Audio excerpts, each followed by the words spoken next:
My girlfriend cheated and wouldn't let me break up. Then I discovered she was married with a kid and living a double life.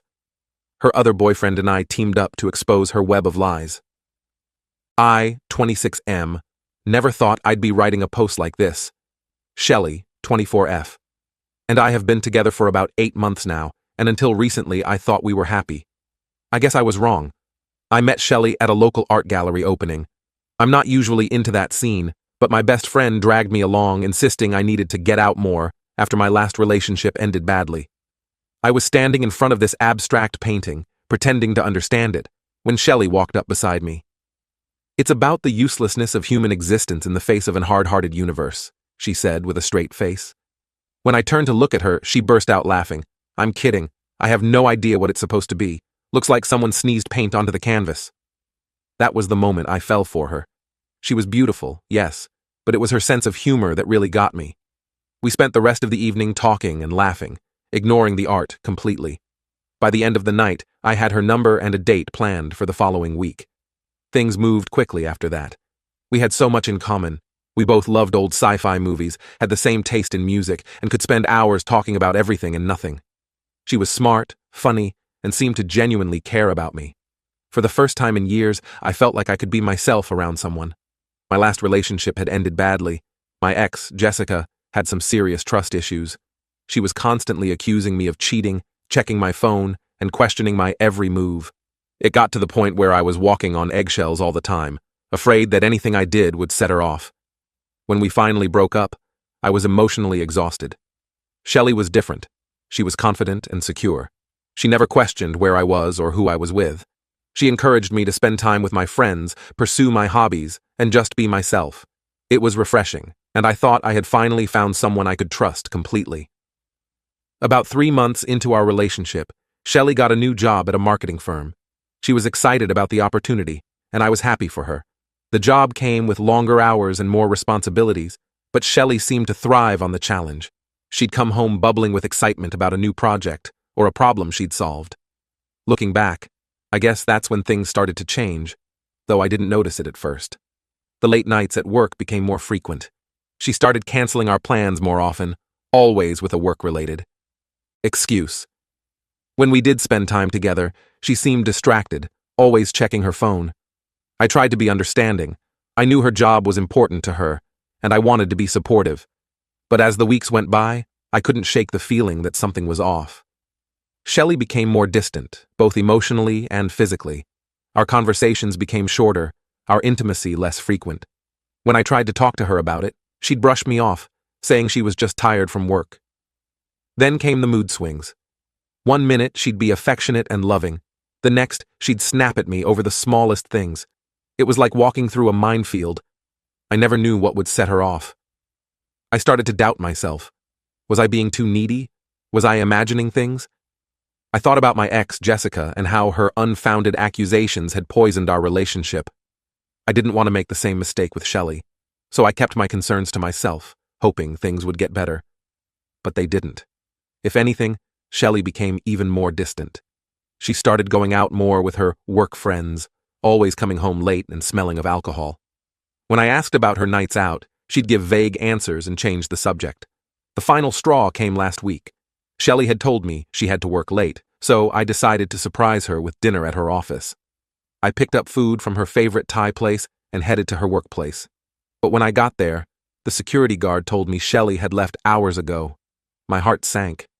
I tried calling her, but it went straight to voicemail. I drove home in a daze, my mind racing with possibilities, none of them good. When I got home, Shelley wasn't there. She didn't come home until well after midnight. When she walked in, I was sitting on the couch, the cold, uneaten Thai food on the coffee table in front of me. She froze when she saw me, her eyes darting from me to the food and back. "We need to talk," I said. At first, she tried to play it off. She claimed she had gone for drinks with coworkers and lost track of time. But I wasn't buying it.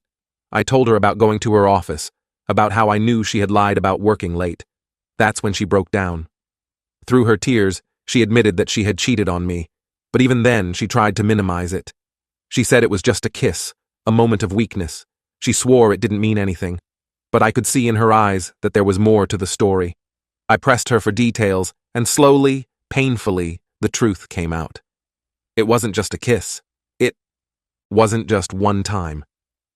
She had been in a full-blown relationship with a coworker for the past 2 weeks. I felt like I had been punched in the gut.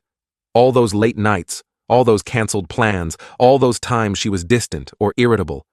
It was all because of him. I thought about all the times I had doubted myself, all the times I had pushed aside my concerns, because I didn't want to be like my ex. I felt like a fool. I told Shelley it was over. I couldn't trust her anymore, and without trust, we had nothing. That's when things took a turn I never expected. Shelley started crying hysterically. She grabbed my arm, begging me not to leave. She said she loved me, that the other guy meant nothing, that she would do anything to make it right. When I tried to leave, she blocked the door. She pulled on my shirt, leaving me with scratches and bruises. I finally managed to get out of there, but it didn't end. She started calling and texting nonstop. When I blocked her number, she started calling my mom. When we blocked that number too, she showed up at my door. It's been a week, and she won't stop. She alternates between begging for another chance and threatening to hurt herself if I don't take her back. I'm exhausted and scared. I don't know what to do. I know I need to end this relationship, but I don't know how. How do I make her understand that it's over? How do I get her to leave me alone? I feel trapped and helpless. I never thought I'd be in this situation. I always prided myself on being a good judge of character, but now I'm questioning everything. Was any of it real? Were there signs I missed? How could I have been so blind? I'm angry, hurt, and confused. Part of me still loves her, or at least the person I thought she was. But I know I can't stay with her. I deserve better than this. I just don't know how to make her see that it's over. Any advice would be appreciated. How do I get out of this situation? How do I move on? Update 1. First of all, I want to thank everyone who responded to my original post.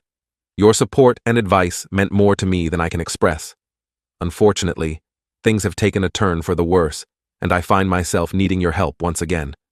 After my last post, I tried to follow the advice many of you gave me. I sent Shelley a clear, firm message stating that our relationship was over and that I didn't want any further contact with her. I blocked her on all social media platforms and asked my friends and family to do the same. I thought that would be the end of it. I was wrong. The day after I sent that message, I came home from work to find Shelley sitting on the steps of my apartment building. She was huddled in a jacket I had given her months ago, her eyes red and puffy from crying. She'd been there for hours, waiting for me. When she saw me, she stood up, her whole body shaking. "Please," she said, her voice barely above a whisper. "Please, just talk to me." I tried to stay calm. I told her again that it was over, that she needed to leave, but she refused to budge. She said she wouldn't go until I agreed to hear her out. Not wanting to cause a scene in front of my neighbors, I reluctantly agreed to a short conversation.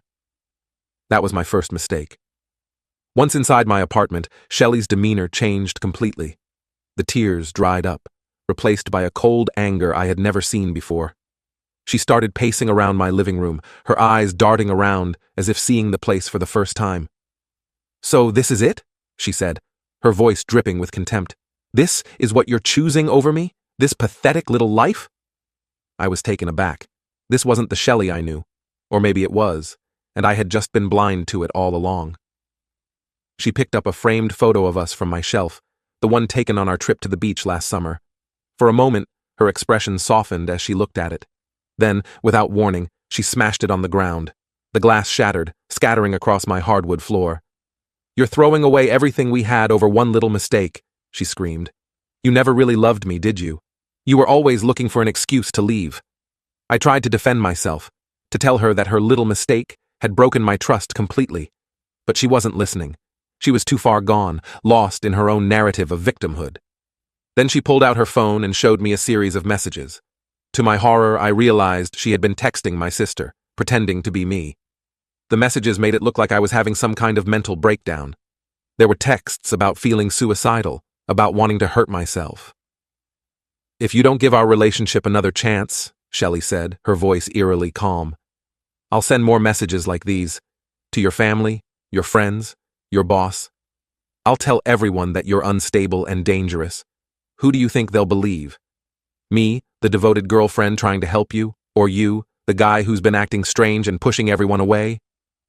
I was stunned. This wasn't just a bad breakup anymore. This was blackmail. I managed to get her out of my apartment that night by promising to think about it.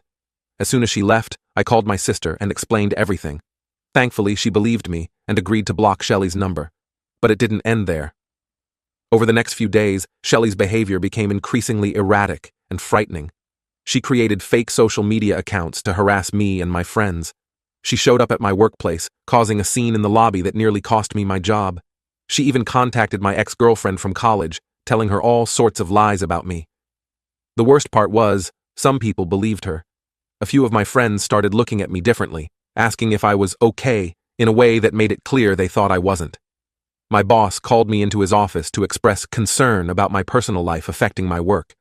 It felt like my whole world was slowly unraveling.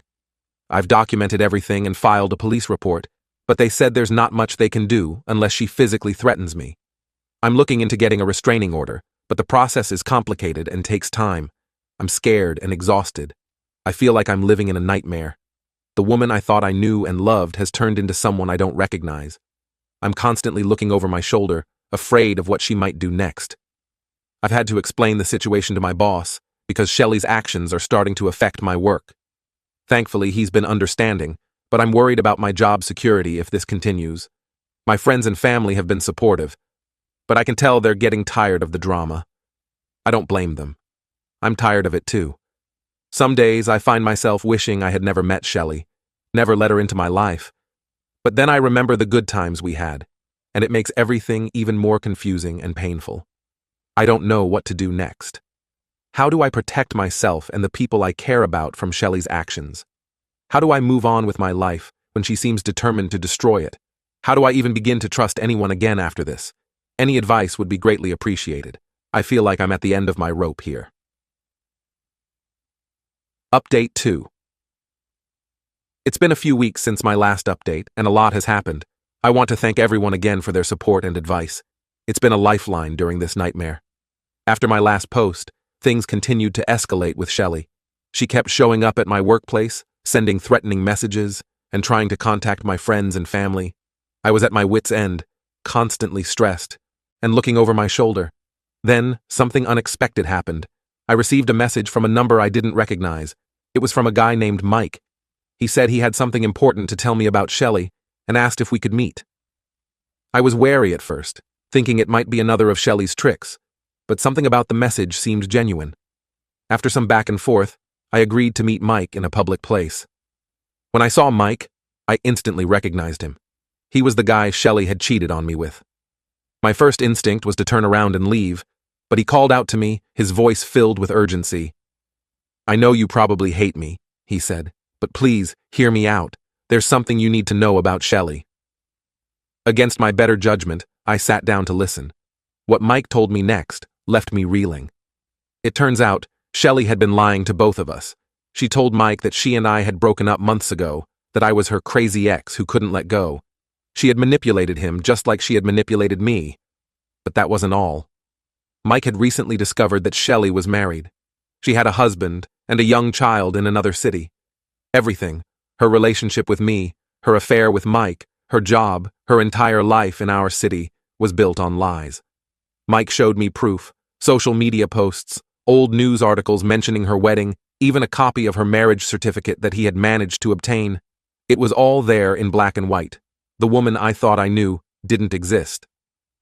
As Mike and I talked, more details of Shelley's deception came to light. She had created elaborate backstories and excuses to explain her absences to both of us. The work trips she told me about were actually times she spent with her family. The family emergencies she told Mike about were times she spent with me. I felt like the ground had disappeared from under my feet. All this time, I had been blaming myself, wondering what I had done wrong. But the truth was, Shelley was living a double life, hurting not just me and Mike, but her husband and child as well. Mike and I talked for hours, piecing together the elaborate web of lies Shelley had spun. We realized that her recent erratic behavior was likely because her carefully constructed facade was crumbling. She was desperate to maintain control. As we compared notes, we discovered that Shelley had used similar tactics on both of us. She had isolated us from our friends and family, made us doubt ourselves, and played the victim whenever we questioned her. Behavior. It was a classic pattern of emotional manipulation and abuse. Armed with this new information, Mike and I decided to take action. We contacted Shelley's husband and told him everything. He was understandably shocked and devastated, but also grateful for the truth. Together, the three of us, me, Mike, and Shelley's husband, compiled all the evidence we had of Shelley's deception and manipulative behavior. We took it to the police, and this time, they took our complaints seriously. Shelley was arrested for harassment and fraud. It turns out she had also been embezzling money from her workplace to fund her double life. The legal process is ongoing, but it looks like she'll be facing serious consequences for her actions. As for me, I'm still processing everything that's happened. I feel a mix of relief, anger, and sadness. Relief that the harassment has stopped and that I finally know the truth. Anger at being deceived so thoroughly, and sadness for the relationship I thought I had, which turned out to be nothing but an illusion. Mike and I have formed an unlikely friendship through all of this. We're both seeing therapists to work through the trauma of Shelley's manipulation. It's a long road, but for the first time in months, I feel like I can breathe again.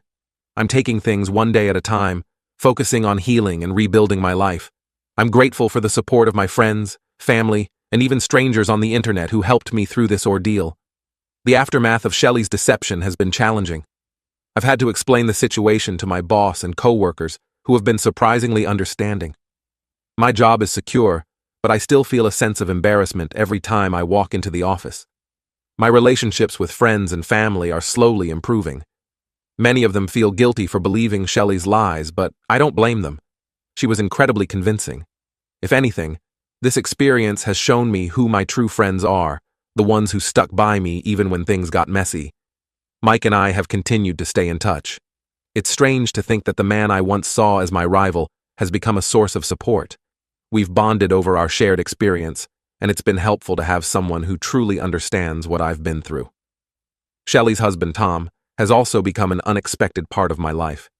He reached out to me a few weeks after Shelley's arrest, asking if we could meet. I was hesitant at first, but I agreed.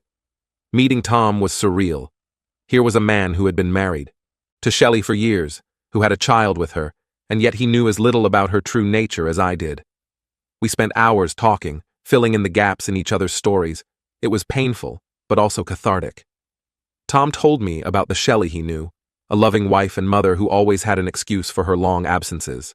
He showed me pictures of their daughter, a beautiful little girl who has no idea that her mother is now in jail. My heart breaks for her. As for Shelley, she's awaiting trial. Her lawyer has approached both Mike and me about testifying. I'm not sure how I feel about that. Part of me wants to put this all behind me, but another part feels a responsibility to make sure she can't do this to anyone else. I've started seeing a therapist to work through everything that's happened. It's been helpful, but I still have a long way to go. I find myself second-guessing every interaction, wondering if I'm being lied to or manipulated. I know it's not healthy, but it's hard to let my guard down after everything that's happened. There are still days when I miss the Shelley I thought I knew. I'll catch myself thinking about a joke we shared or a quiet moment we had together, and for a split second, I forget that it was all based on lies. Those moments are getting less frequent, but they still hurt. I'm not ready to date again. The thought of putting myself out there, of being vulnerable with someone new, is terrifying. But I'm trying to stay hopeful. I know that not everyone is like Shelley, that there are good, honest people out there. I'm just not ready to find them yet. For now, I'm focusing on myself. I've started going to the gym regularly, picked up some new hobbies, and I'm trying to reconnect with old friends. It's not always easy, but it's a start. To anyone out there who might be going through something similar, trust your instincts. If something feels off in your relationship, don't ignore it. And remember, you're not alone. There are people who will support you and help you through the darkest times. I don't know what the future holds. The legal proceedings against Shelley are ongoing, and I'm sure there will be more challenges ahead. But for the first time in a long time, I feel like I'm on solid ground. I'm rediscovering who I am without Shelley's influence, and slowly but surely, I'm healing. Thank you all for being there for me through this journey. Your support has meant more than you know. I'll update again if there are any major developments, but for now, I'm just taking it one day at a time.